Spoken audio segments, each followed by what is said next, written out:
Auracast is awesome. And this is how you can finally, yes, finally connect your Oticon hearing aids to an Auracast stream in seconds. So, just to point out to start off with, if you're wearing Oticon Zeal hearing aids, the brand new Oticon Zeals, they will arrive ready to connect to Auracast.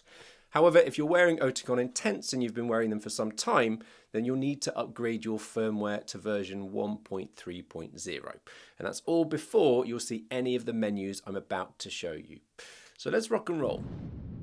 So firstly, open up the Oticon Companion app, and at the bottom of the home screen, you'll see these three small dots. Press here. Next, another menu will appear, which includes the Auracast broadcast icon.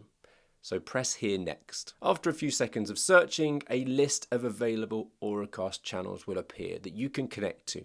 Here's the one playing in our clinic called Harley Street Hearing. Select the stream that you're after and voila, you'll be hearing either the airport announcements, theatre, bank manager, or even your television directly through your hearing aids. And you can check out the full details on why Auracast is so incredible just here.